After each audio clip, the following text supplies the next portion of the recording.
Señor.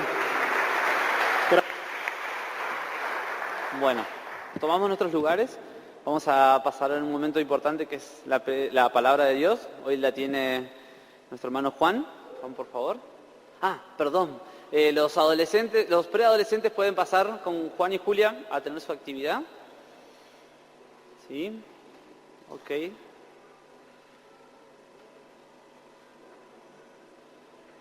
Bueno, los invito a levantemos nuestras manos y oremos y bendecimos a Juan, ¿sí? Señor, yo te doy gracias, Padre, por la vida de Juan, porque él es tu siervo, porque él puede hoy traer tu palabra, Señor. Te pido que bendiga su vida, que lo puedas usar, que puedas hablar a través de él, Señor. Preparamos nuestros corazones para poder recibirla con alegría, Señor. En tu nombre, amén y amén. Gracias. Estoy bien, sí. Buenas tardes. Bueno, llegó la hora de decir adiós. No me voy. A Dios sea la gloria. Amén. Ok.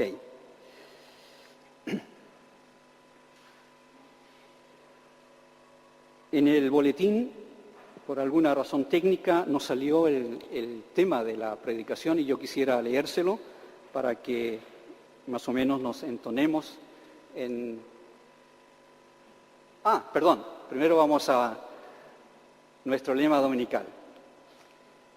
Lo vamos a repetir con nuestra Biblia en nuestras manos, ¿cierto? Y repita entonces conmigo. Esta es tu palabra, yo la creo, atenderé a su consejo y la aplicaré a mi vida. Me ayudará a vencer en todo con su guía y poder.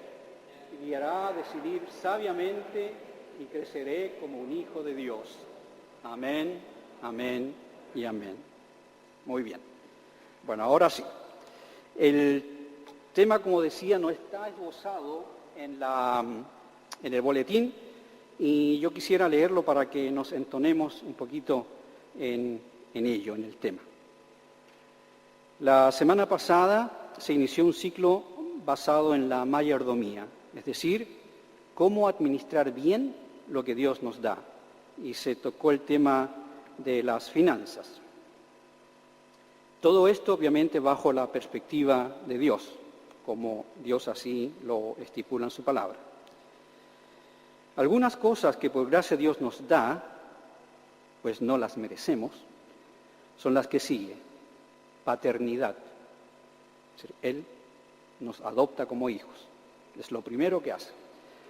A través de ello nos da libertad, nos da también identidad al hacernos sus hijos, ¿cierto? Nueva vida en Cristo, familia, los que están casados, ¿cierto? Gozan de una familia, los que tienen matrimonio, y una familia también como pueblo, como iglesia. Trabajo, dones, capacidades para servir, para amar, para perdonar incluso, etc. Y por supuesto, salvación y vida eterna. Son regalos que Dios nos da y que tenemos que aprender a administrarlos bien, porque Él lo da. Hoy vamos a meditar y reflexionar sobre la importancia de conocer a Dios como nuestro Padre, es decir, cómo cuidar dicha paternidad. ¿Cómo cuido yo el ser hijo de Dios? En otras palabras. ¿Por qué? Porque de eso depende todo lo demás. Absolutamente todo lo demás. Jesús en su palabra dice, se me fue el texto. Buscad las cosas del reino de Dios primeramente, porque todo lo demás os será añadido. Entonces tenemos que preocuparnos por las cosas de nuestro Padre. Jesús, cuando se perdió ahí cuando niño, incluso causó un gran alboroto en sus padres. Es lógico, cuando un niño se pierde y después de un tiempo lo encuentran y él le dice, ¿y por qué están preocupados? Si yo estoy preocupado de los negocios o en los negocios de mi Padre. O sea, totalmente preocupado por vivir como Dios manda, como un buen hijo de Él. Y de eso vamos a hablar hoy. Voy a ver la hora, a ver cuánto tiempo me queda. Ok. Entonces, la paternidad de Dios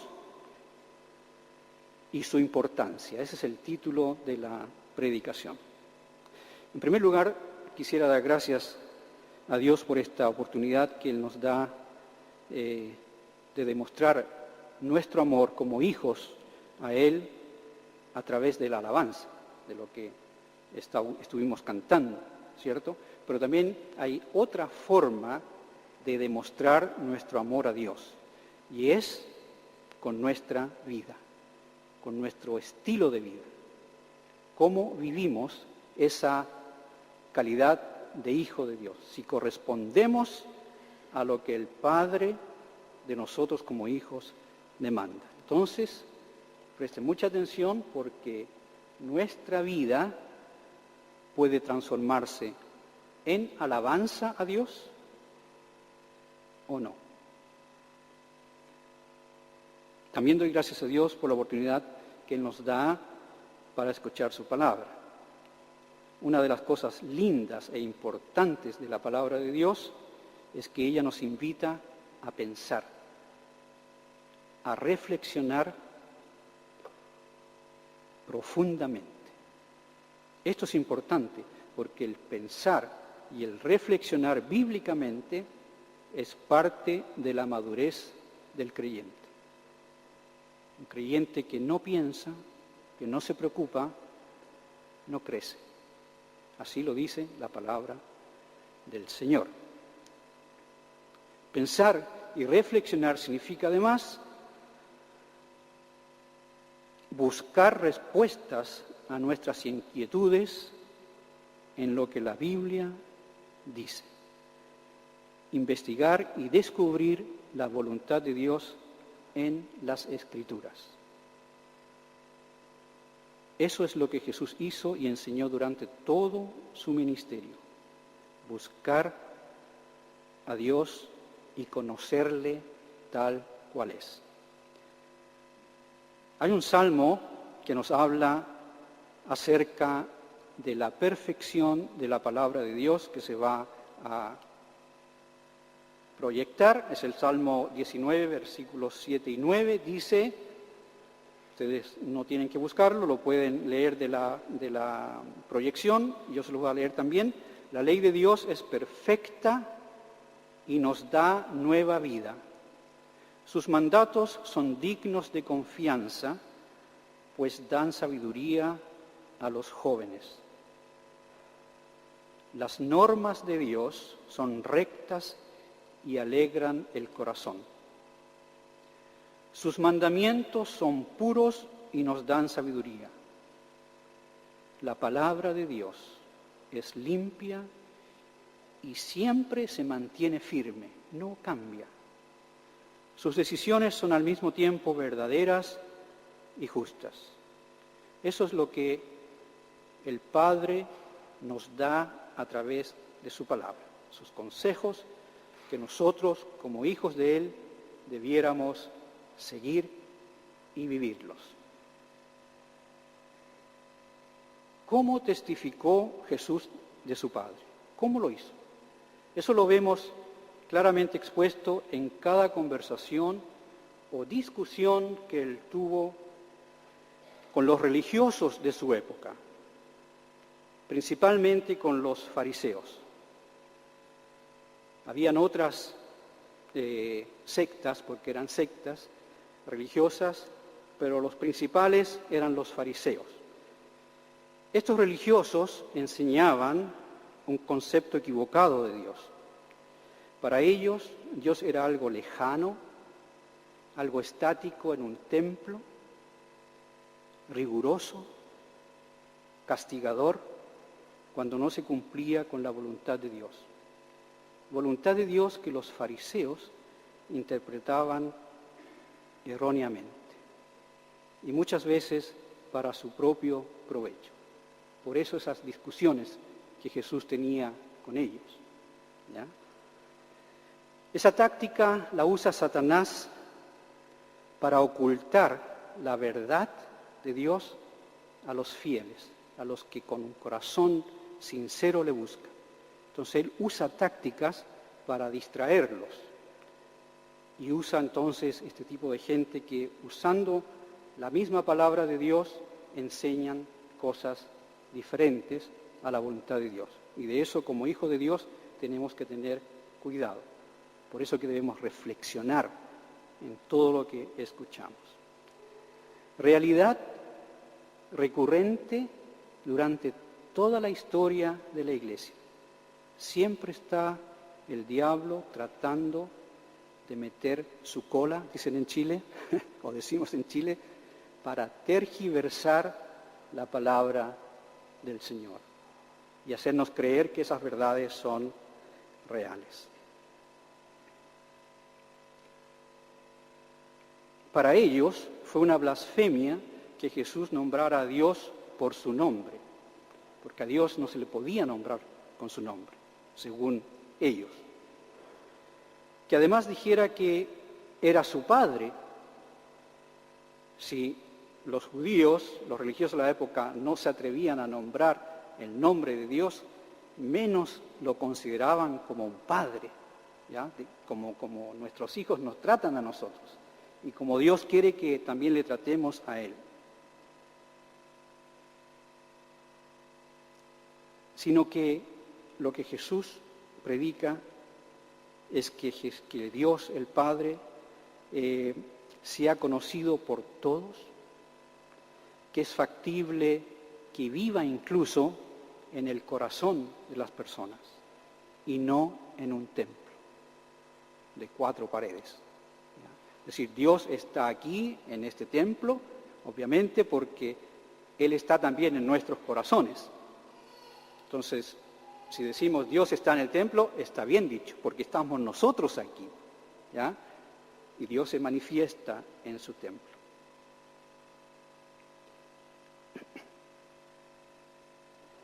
Ese nuevo concepto de Dios se hace realidad en el momento de rasgarse el velo del templo que separaba el lugar santísimo en donde Dios habitaba del mortal. Después que Jesús expresa sus últimas palabras en la cruz, y eso lo encontramos en varios evangelios, en todos los evangelios, pero vamos a usar el de Mateo, capítulo 27. Dice ahí, mas Jesús, habiendo otra vez clamado a gran voz, entregó el Espíritu. Y he aquí el velo del templo se rasgó en 2, de arriba abajo, y la tierra tembló y las rocas se partieron. Ese simbolismo de rasgarse el velo, significa que el lugar santísimo está abierto para todos. Todos podemos allegarnos y llegar a la presencia de Dios Padre. O sea, sus hijos pueden ir donde Él. Y Él los está esperando así, con los brazos abiertos. El concepto de Dios que Jesús trajo al mundo es el concepto de la gracia. Se entiende por gracia a un regalo o a un favor gratuito, que no nos cuesta nada. Es un regalo de Dios, ir donde Él. La salvación es un regalo de Dios que no merecemos y para ello no tenemos que hacer nada. Ya el precio se pagó. Dios a través del sacrificio de Cristo nos compra o redime. La palabra redimir en la Biblia significa comprar. Nos compra de la esclavitud del pecado. Éramos esclavos y Él nos compra, nos libra. nos adopta como hijos y nos da libertad. Nos hace libres. ¿Libertad para qué? ¿Para hacer lo que queramos y lo que se nos antoje? Obviamente que no. Él nos da libertad para conocerle y tomar decisiones en base al análisis, meditación y reflexión de lo que Él es y espera de nosotros. ¿Por qué lo hace Dios? Porque Él nos ama. Él quiere tener una relación estrecha con sus hijos. Estaba viendo si estaba abierta la puerta, veo algunos aquí un poquito cabeceando y es normal por el calor. Así que antes de continuar voy a pedir que se pare. A ver, hagamos un ejercicio. Párese, estire los brazos así, arriba, al lado, abajo, respire profundo y vuelva a sentarse. Ok. Decía que Él nos hizo hijos, o sea, nos adoptó Él como un Padre nuestro.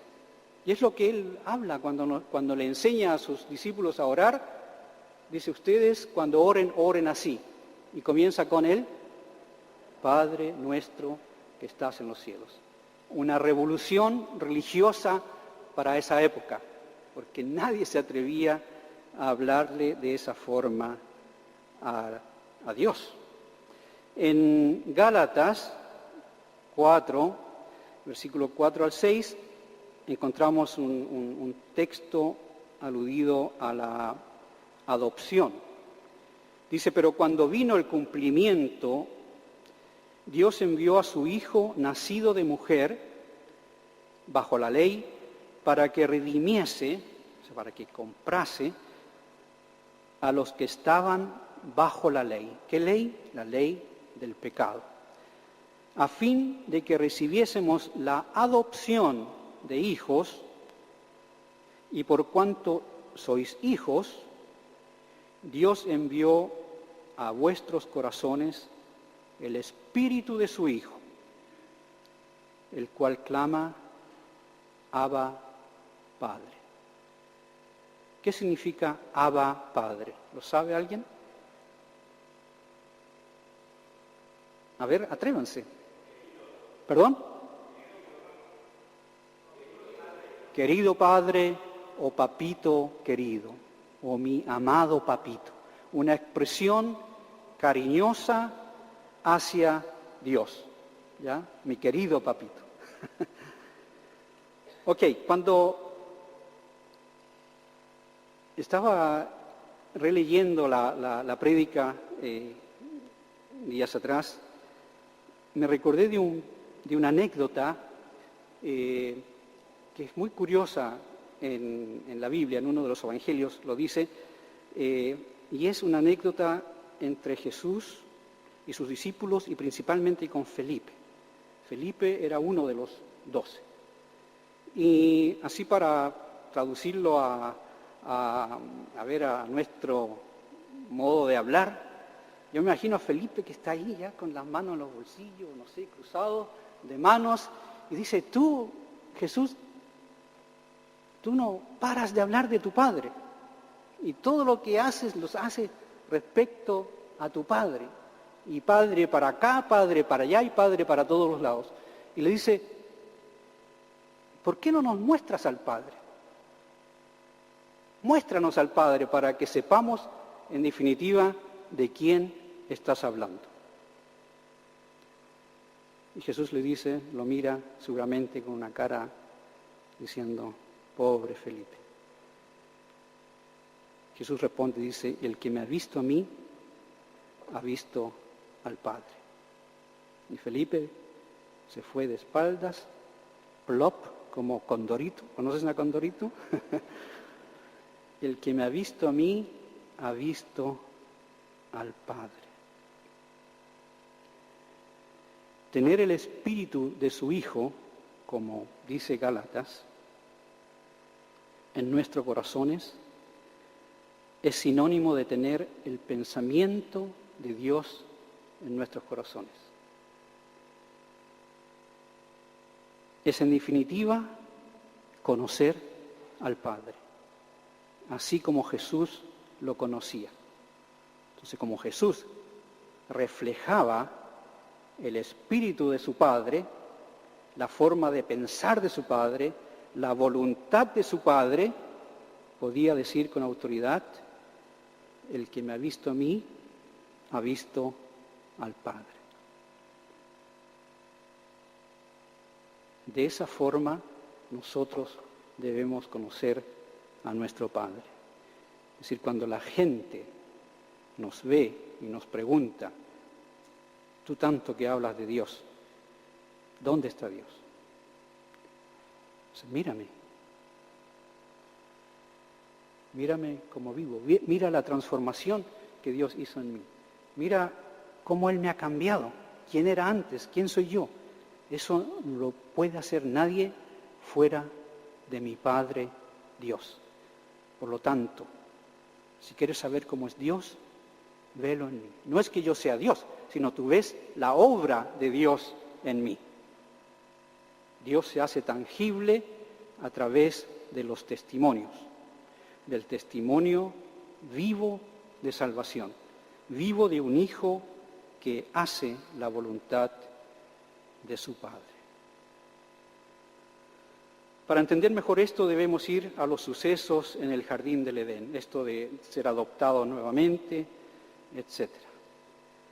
Sin entrar en detalles, porque la historia la conocemos todos desde la escuela dominical, la sabemos qué pasó allí, pero resumiendo, dice allí, el ser humano, la raza humana, cambió su identidad de ser hijos de Dios a transformarse en esclavos del pecado por una desobediencia a Dios, por no seguir lo que Dios había establecido.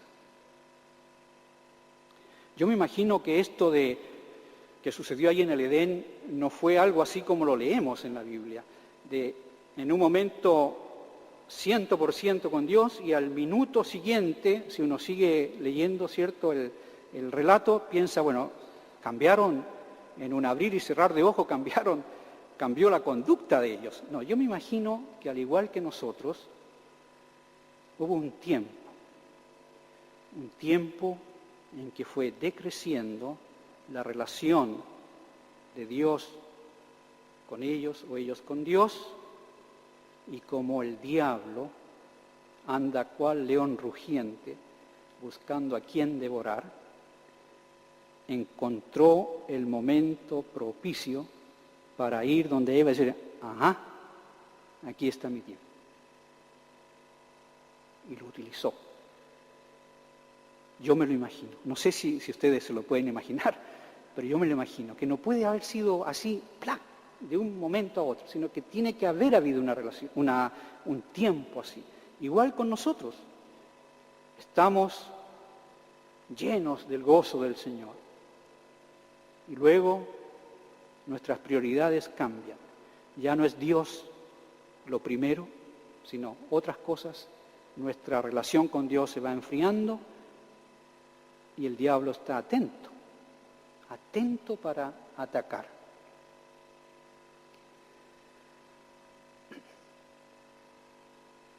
Además, el pecado, mis hermanos, y eso lo leemos en Génesis, ahí el versículo no está, Tobías, en Génesis nos cuenta en el capítulo 3 que Adán y Eva, después de haber sido conscientes de lo que habían hecho, ¿qué dice que pasó con ellos? Tuvieron miedo y se escondieron de la presencia de Dios. Y Dios andaba por ahí. Y eso a mí con eso yo baso mi pensamiento. Dios andaba por ahí. Dios no estaba con ellos. Dios andaba por ahí. en el jardín. Ya había pasado a un plano diferente y los busca y los llama. ¿Dónde están? Y Adán responde, escuché que me llamabas, tuve miedo y me escondí porque estoy desnudo. Uno lo puede interpretar sin ropa, y que aparentemente era así, pero también uno lo puede interpretar sin la cobertura de Dios, desnudo espiritualmente. Y eso les provocó miedo y se escondieron de Dios. ¿No le ha pasado esto a usted? De cuando conscientemente sabe de que ha hecho algo que no le correspondía hacerlo como hijo de Dios, deja de orar, deja de venir a la iglesia, trata de obviar cualquier contacto con alguien que le pueda preguntar, ¿qué hiciste? ¿Por qué no vienes? Cada vez se va aislando más. Lamentablemente es el camino equivocado. Y eso es lo que Jesús predica en su Evangelio, que conozcamos a nuestro Padre Dios, pues Él desea libertarnos de esa culpa, de ese pecado, y devolvernos la identidad perdida. Perdimos el ser hijos de Dios y Él lo quiere devolver. Él espera que tomemos la decisión de aceptar su amor por ustedes, por nosotros, y volvamos a ser sus hijos. A eso vino. Ese es el motivo por cual Jesús vino a la tierra, para que el hombre restableciese su relación con Dios como hijos, obtuviese la salvación y la vida eterna como hijos de Dios, como herederos y coherederos de Jesucristo, porque con Cristo somos hermanos, visto del punto de vista bíblico. Vamos a hacer aquí un pequeño paréntesis para nuevamente refrescarnos, pero este no es improvisado, este lo tengo aquí. Voy a hacer una pregunta. ¿Cuántos aquí presentes, y los que están viéndonos en televisión, a quienes tardíamente le doy la bienvenida, el Señor también les bendiga, la pregunta es la siguiente: ¿cuántos aquí presentes o por internet ya tomaron esa decisión de aceptar el amor de Dios, de conocerle y ahora son sus hijos libres? ¿Cuántos de aquí? Prácticamente todos. ¿Ya? ¿Cuántos aquí son pecadores?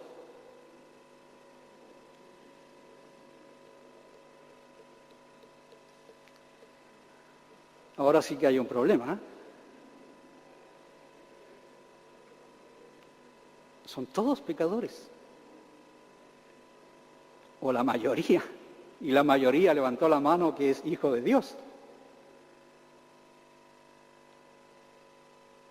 Hermanos, la Biblia define al pecador como un esclavo del pecado. Uno que no puede hacer otra cosa que vivir pecando, pues es esclavo del pecado.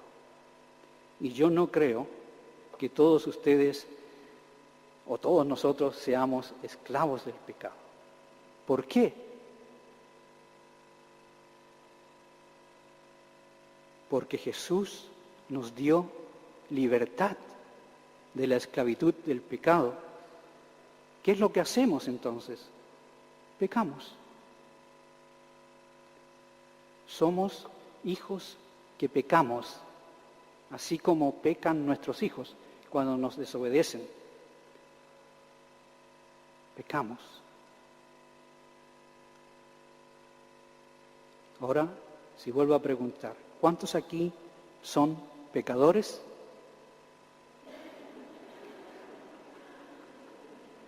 ¿Cuántos pecan?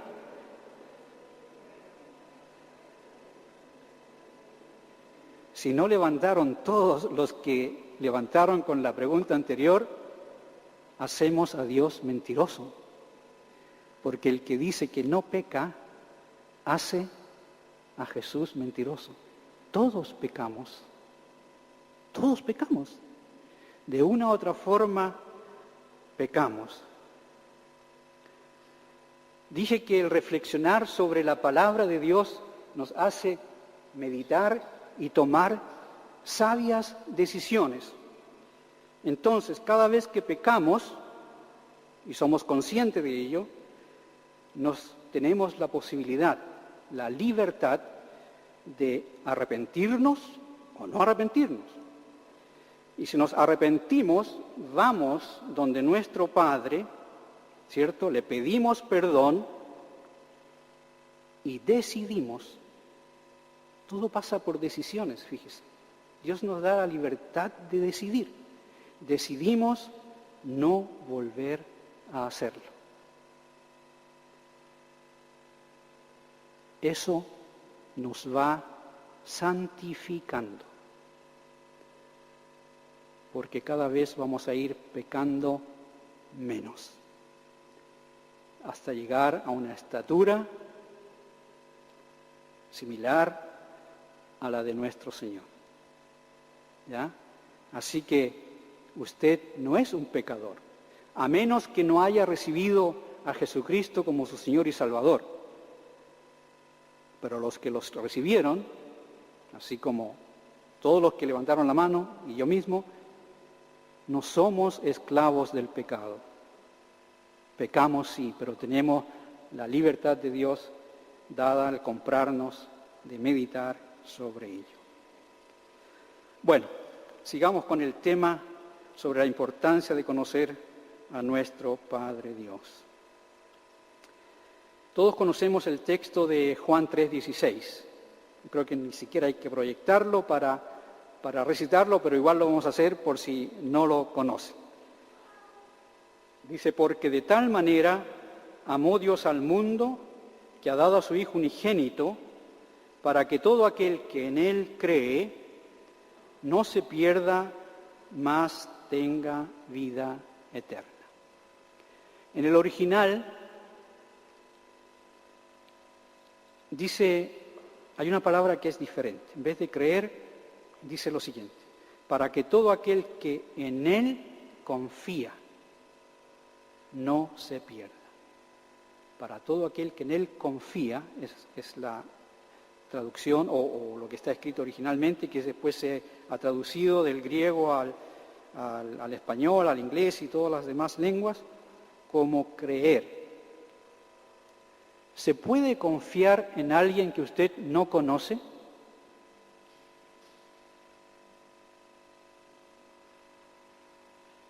¿Sí o no? No, obviamente que no. Si no lo conozco, no le voy a dar la llave de mi casa para que me la cuide, ¿ya? Tengo que conocerlo, tengo que saber quién es, saber cómo piensa, saber qué hace, saber de que es una persona honesta, que no me va a provocar daño, etcétera, etcétera, ¿ya? Entonces le doy las llaves de la casa, porque en Él confío, ¿ya? Y eso es importante. Fíjese que Dios no dice que solo es necesario tener fe para confiar o creer. Ya veremos quiénes son los que deben motivar al no creyente a confiar en Dios. Vayan pensando. La palabra del Señor nos llama a reflexionar. ¿Quiénes serán los que tienen que motivar o gatillar la confianza en Dios al no creyente? Jesús, antes de ir a la cruz, esto lo encontramos en Juan 17, 1 al 3, ora por sus discípulos y por la iglesia que de ellos nacería. Es decir, ora también por nosotros con las siguientes palabras. Después que Jesús dijo esto, dirigió la mirada al cielo y oró así.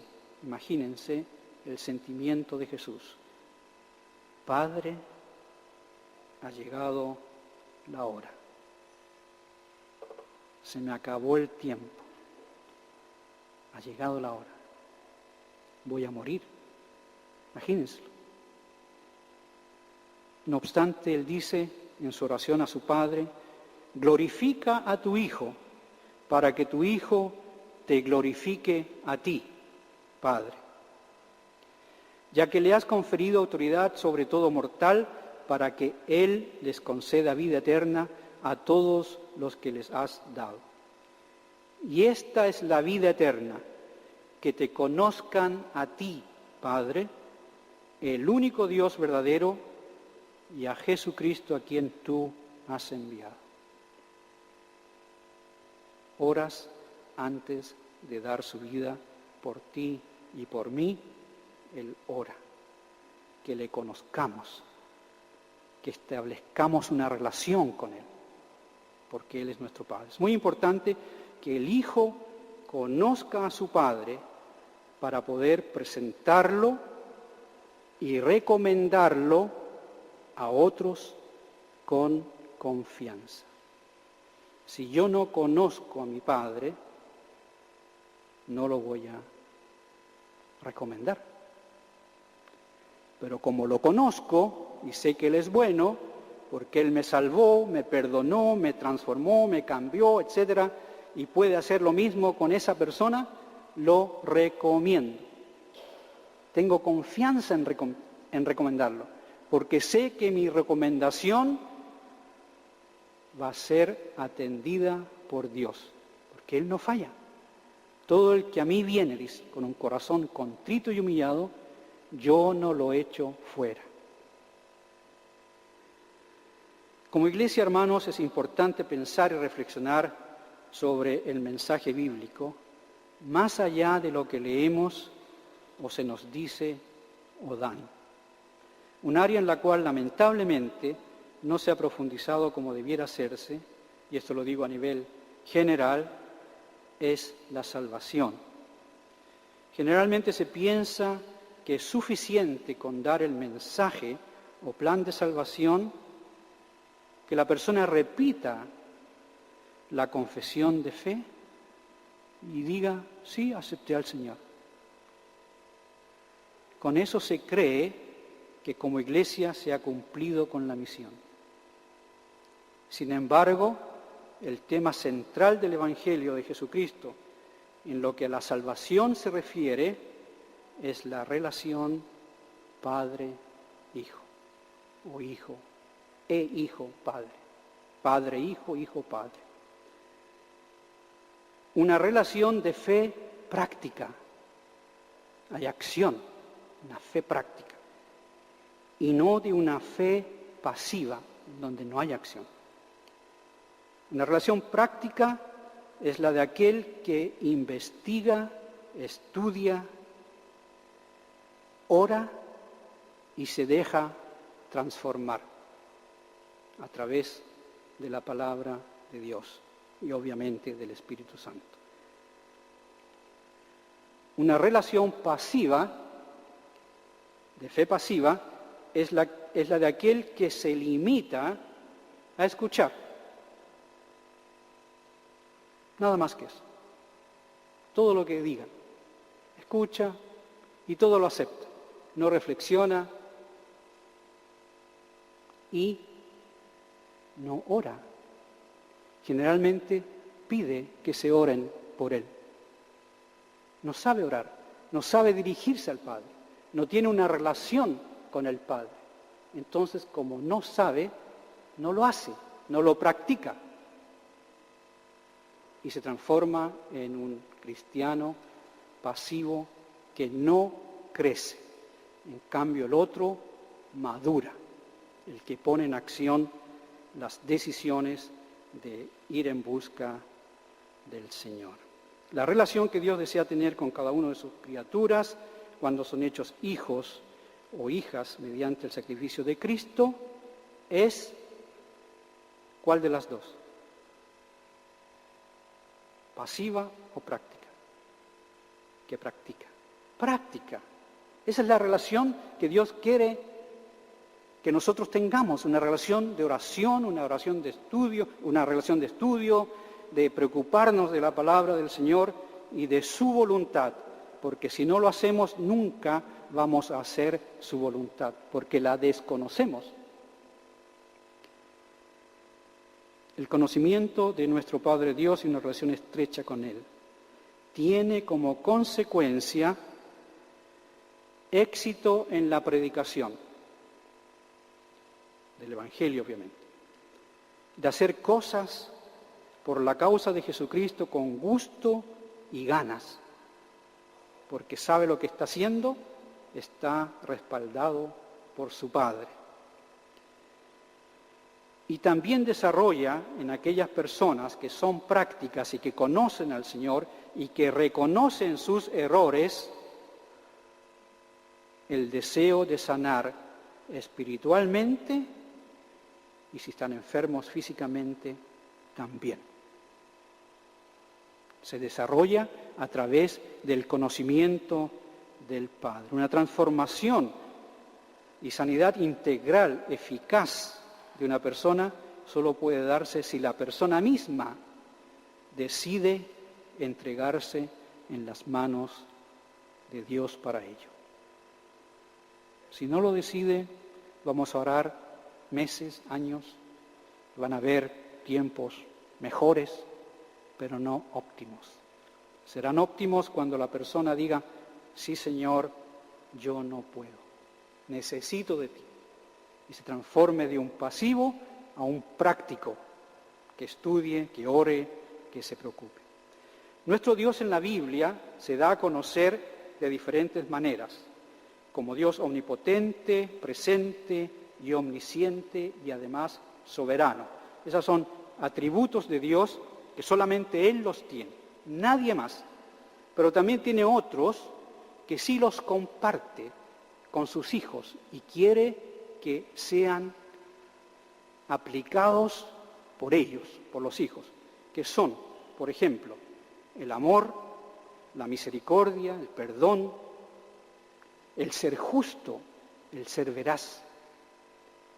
Son atributos de Dios que nos comunica y que desea que nosotros, como hijos, los desarrollemos. Además, encontramos en la Biblia a Dios proveyendo y supliendo diferentes necesidades sociales, espirituales y físicas de sus hijos. Es lo que se conoce, y aquí también vienen unos folios, como los nombres de Dios. Aquí vamos a ver algunos de ellos. ¿Qué significa en diferentes circunstancias el nombre de Dios? ¿Y para qué se aplica? Por ejemplo, Adonai. Esas son palabras que están en el original, ¿ya? Hebreo. ¿Qué significa Adonai? El Señor, mi gran Señor. Elión significa el Dios Altísimo. Elohim, el Creador Todopoderoso. El Roi, el Dios que me ve. El Shaddai, el Todo Suficiente, el Dios de las montañas, Dios Todopoderoso. Emmanuel, Dios con nosotros. Jehová Jireh, Dios proveerá. Jehová Mekadesh, el Señor me santifica. Rafa, Jehová Rafa, el Señor sana. Jehová Roí, el Señor es mi pastor. Jehová Shalom, el Señor es paz. Y finalmente, Jehová Shammah, el Señor está presente. Si el Hijo de Dios capta esta realidad de Dios y la vive, la practica, la usa, tiene todas las de ganar. Dios está conmigo, lo sé, y como lo sé lo recomiendo. Predicar el Evangelio no es solo predicar la salvación con la Biblia, así dice la Biblia, o repetir una oración, es más que eso. La predicación debe ser acompañada de nuestro propio ejemplo o testimonio de vida, demostrando el amor del Padre hacia nosotros y nuestro amor por Él y a nuestro prójimo, demostrando nuestra relación con Él, que sí tenemos una relación con Dios y también tenemos confianza en Él porque lo conocemos, demostrando que somos libres de la esclavitud del pecado, que pecamos, lo reconocemos, nos arrepentimos y Dios nos perdona. Pero nuestra vida no es en función del pecado, sino en función de Dios. Demostrando que como hijos santos de Dios podemos resistir las tentaciones y que también se puede tomar decisiones sabias y finalmente demostrando que Dios sana heridas del alma y del cuerpo, porque las ha sanado en nosotros. Una predicación con estas características, mis queridos hermanos, amigos, despertará inevitablemente en el no creyente la confianza en Dios. Entonces, ¿quiénes son llamados a provocar la confianza en Dios en el no creyente? ¿Quiénes? ¿Perdón? Los hijos de Dios. Nosotros como hijos de Dios. Pero si no podemos demostrar todo lo que nombré, ¿cómo van a creer? No se puede. En Mateo 5:13 dice lo siguiente: ustedes son la sal de la tierra, pero si la sal se desvanece o se vuelve insípida, ¿cómo recobrará su sabor? Ya no sirve más para nada, sino para que la gente la deseche y la pisotee. Obviamente que no queremos que la gente nos pisotee, pero somos sal y no tenemos que perder la esencia de la sal. Y además somos luz del mundo. Una ciudad en lo alto de una colina no se debe o no se puede esconder. Como hijos de Dios tenemos responsabilidades y estas responsabilidades tenemos que buscarlas y encontrarlas en la Biblia, cada uno de nosotros. Debemos, por mandato de Dios, demostrar al inconverso que el Evangelio no es religión, sino un estilo de vida, lleno de buenos valores éticos y morales, que hace bien a las personas, a las familias y por ende a la sociedad entera. Al nuevo creyente debemos enseñarle no solo a creer en Dios, sino también a conocerlo en todos sus aspectos y cualidades y a confiar en Él para que se desarrolle en un cristiano ejemplar, maduro y productivo. Así, y sólo así, glorificaremos, seremos alabanza, como lo dije al comienzo, a nuestro Dios. La pregunta que debemos hacernos: Matías, como discípulos del Señor, estoy cultivando, estudiando, analizando, reflexionando, tomando decisiones correctas, cuidando, predicando, administrando bien la paternidad suficiente y bíblica de Dios Padre, así como Jesús lo hizo? Si tu respuesta es sí, gloria a Dios, porque has o porque conoces a tu Padre cabalmente. Si tu respuesta es no, también gloria a Dios. ¿Por qué gloria a Dios? porque Él te da la oportunidad de cambiar ese no en un sí. Espero que tomes la decisión correcta. Quisiera que puestos de pie, para que despertemos, no, sino que póngase de pie, porque ahora vamos a hacer algo importante. Con una mano, ya sea puesta en el corazón o alzada, y con la otra, con la Biblia en la mano, repita conmigo lo que a continuación vamos a leer. Lema dominical que leemos, como dice la palabra, dominicalmente. Pero el Señor, tu Padre, mi Padre, desea que sea el lema diario, todos los días. Entonces, con conciencia de saber qué es la palabra de Dios y quién es nuestro Dios, Padre, vamos a leer. Esta es tu palabra y yo la creo. Atenderé a su consejo y la aplicaré a mi vida. Me ayudará a vencer en todo con su guía y poder. Me guiará a decidir sabiamente y creceré como un hijo de Dios.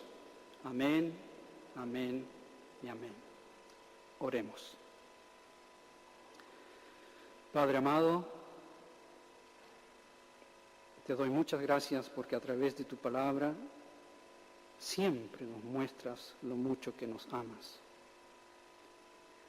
Perdónanos por no darle el valor que se merece y por desconocerte tanto.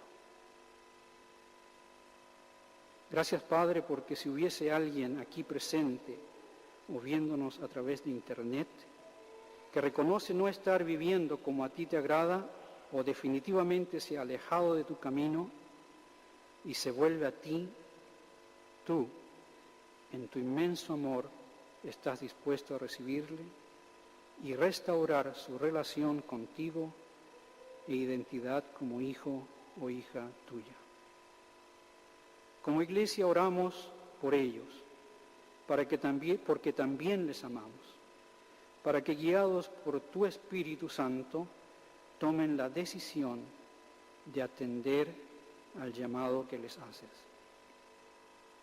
También y finalmente te doy gracias por la vida de José Luis, nuestro pastor. Gracias porque en su enfermedad tú, amado Padre, te glorificas. Bendice su vida y de igual forma la de su amada esposa y queridos hijos. En el nombre de Jesús, nuestro Señor y Salvador, así sea. Amén. Dios les bendiga, pueden tomar asiento.